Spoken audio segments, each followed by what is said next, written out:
ആ CPM ഇല്ലേ, അത് ഫണ്ട് വെട്ടിപ്പ് നടത്തിയിട്ടുണ്ടെങ്കിൽ സ്വാഭാവികമായും അതിൻ്റെ രജിസ്ട്രേഷൻ ബാധിക്കും. അത് പയ്യന്നൂരിലെ CPM നേതാവ് കുഞ്ഞികൃഷ്ണൻ നടത്തിയ ആരോപണങ്ങൾ ചെറുതല്ല. അത് CPMന് വലിയ വിനയാകാൻ സാധ്യതയുണ്ട്. 2016 കൊല്ലപ്പെട്ട ധനരാജ് എന്ന ഒരു CPM പ്രവർത്തകൻ്റെ കുടുംബത്തെ സഹായിക്കാൻ വേണ്ടിയാണ് CPM ഫണ്ട് പിരിച്ചത്. ആ ഫണ്ടിൻ്റെ കൃത്യമായ കണക്കുകൾ ഇതുവരെ വെളിപ്പെടുത്തിയിട്ടില്ല എന്നാണ് ഈ കുഞ്ഞികൃഷ്ണൻ്റെ ആരോപണവും. ഇത് അദ്ദേഹം പാർട്ടിയുടെ പല വേദികളും പറഞ്ഞെങ്കിലും പാർട്ടി അത് ഗൗനിച്ചില്ല. തുടർന്ന് അദ്ദേഹം പബ്ലിക്കായി പറഞ്ഞു.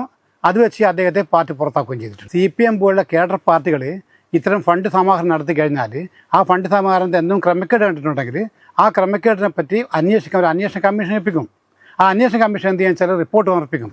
ആ റിപ്പോർട്ട് പാർട്ടിക്കുൾ തന്നെ ചർച്ച ചെയ്യുക പതിവ് സാധാരണയായിട്ട്. അത് പുറത്തു വിടാറില്ല. എന്നാൽ ഈ 10 വർഷത്തിനുള്ളിൽ ഒരു കണക്കുകളും ബോധിപ്പിക്കാതെ പാർട്ടി സ്വകാര്യമായി വെച്ചത് ഒരു രാഷ്ട്രീയ പാർട്ടിക്ക് യോജിച്ചതല്ല. ഈ കുഞ്ഞികൃഷ്ണൻ ആരോപണം ഉന്നയിച്ച ശേഷമാണ് പാർട്ടി അദ്ദേഹത്തെ കുറ്റപ്പെടുത്തിയെങ്കിലും പിന്നീട് പാർട്ടി ആ കാര്യങ്ങൾ കണക്കുകളൊക്കെ ബോധ്യപ്പെടുത്താം എന്ന് പറയുകയും ചെയ്തിട്ടുണ്ട്. പക്ഷേ അത് വേഗം വേണമെന്നാണ് ആര് പറയുന്നത്? കുഞ്ഞികൃഷ്ണൻ പറയുന്നത്. കാരണം കഴിഞ്ഞ 10 വർഷമായി കാത്തിരിക്കുന്നു ഈ കണക്കിന് വേണ്ടിയിട്ട്. കണക്കുകൾ ഉണ്ടായിട്ടും അത് അവതരിപ്പിക്കുന്നില്ലെങ്കിൽ സ്വാഭാവികമായും ജനങ്ങൾക്ക് മനസ്സിലായല്ലോ ഈ കണക്കുണ്ടെന്നും കണക്കുകൾ പാർട്ടിയിൽ അവതരിപ്പിക്കുന്നത് മനസ്സിലായപ്പോൾ CPMൻ്റെ വിശ്വാസതയില്ലേ അത് അല്പം കുറഞ്ഞു പോയിരിക്കുന്നു. ഇപ്പോൾ പാർട്ടി കമ്മീഷൻ നിയമിച്ചു.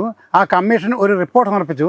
ആ കണക്കുകളിൽ ക്രമക്കേട് കണ്ടെത്തുന്നത് വ്യക്തമാക്കുകയും ചെയ്തിട്ടുണ്ട്. എന്നാൽ പാർട്ടി പറഞ്ഞത് അത് കണക്കിലെ പൊരുത്തക്കേട് എന്ന വാക്കിൽ ഒതുക്കിക്കൊണ്ട് അത് അവസാനിപ്പിച്ചായിരുന്നു. പയ്യന്നൂരിൽ പാർട്ടി എന്ന് പറഞ്ഞാൽ ശക്തമായ പാർട്ടിയാണ്. ആ പാർട്ടിയിലെ വിശ്വാസം നഷ്ടപ്പെടുന്നു പറയുമ്പോൾ ആ പാർട്ടിക്ക് വലിയ ക്ഷീണമാണ്. അതുകൊണ്ട് എത്രയും പെട്ടെന്ന് പാർട്ടി കണക്കുകൾ അവതരിപ്പിച്ച് ജനങ്ങളുടെ വിശ്വാസം തിരിച്ചെടുക്കണം. പാർട്ടി പൊതുജനങ്ങളുടെ ഫണ്ട് പിരിക്കുമ്പോൾ അത് പൊതുഫണ്ടായി മാറും. ആ രാഷ്ട്രീയ പാർട്ടികൾ അങ്ങനെ പൊതുഫണ്ട് പിരിക്കുമ്പോൾ ചില നിയമങ്ങളൊക്കെ ഉണ്ട്. ഈ രക്തസാക്ഷി കുടുംബത്തിനെ സഹായിക്കാൻ വേണ്ടി ഫണ്ട് രൂപീകരിക്കുമ്പോൾ അതൊരു ട്രസ്റ്റിലായിരിക്കണം. ട്രസ്റ്റ് രൂപീകരിക്കണം ആദ്യം. ആ ട്രസ്റ്റിന് വ്യക്തമായ ബൈലോ ഉണ്ടായിരിക്കണം. സ്ഥിരമായ ഓഡിറ്റിംഗ് ഉണ്ടായിരിക്കണം.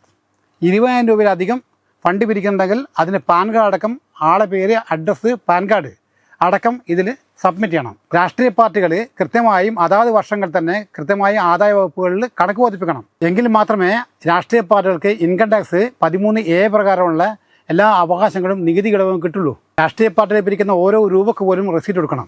പരമാവധി 2,000 രൂപ മാത്രമേ ക്യാഷായി വാങ്ങാൻ പാടുള്ളൂ. അതിനുകൊണ്ട് എല്ലാ സംഖ്യയും വാങ്ങേണ്ടത് ഒന്നുകിൽ ചെക്ക് മുഖേനയോ അല്ലെങ്കിൽ ഡിജിറ്റൽ സംവിധാനം മുഖേന ആയിരിക്കണം. മുമ്പ് ഇത് 2,000 മാറി 20,000 രൂപയായിരുന്നു. അത് വീണ്ടും മാറ്റിയത്. ഇപ്പോൾ എല്ലാ വർഷവും രാഷ്ട്രീയ പാർട്ടികൾ ഇൻകം ടാക്സ് മുമ്പാകെ സെപ്റ്റംബർ 30-ാം തീയതിക്കുള്ളിൽ കണക്ക് ബോധിപ്പിക്കണം. CPM രക്തസാക്ഷി ഫണ്ട് ആരംഭിച്ചത് 2016-ലാണ്. അപ്പോൾ ഓരോ വർഷവും CPM ഈ ഫണ്ടിൻ്റെ എല്ലാ കണക്കുകളും അതാ സമയത്ത് ബോധിപ്പിക്കണ്ടേ? ഓരോ വർഷം ബോധിപ്പിക്കണ്ടേ? അങ്ങനെ ബോധിപ്പിച്ചില്ലെങ്കിൽ അഥവാ കണക്കില്ലെങ്കിൽ അല്ലെങ്കിൽ ഓഡിറ്റിംഗ് ഇല്ലെങ്കിൽ എന്ത് സംഭവിക്കുക? സ്വാഭാവിക കണക്കിൽ പൊരുത്തക്കേട് കാണും. സ്വാഭാവികമായും എന്ത് ചെയ്യും? അത് പാർട്ടി രജിസ്ട്രേഷനെ ബാധിക്കാൻ സാധ്യതയുണ്ട്.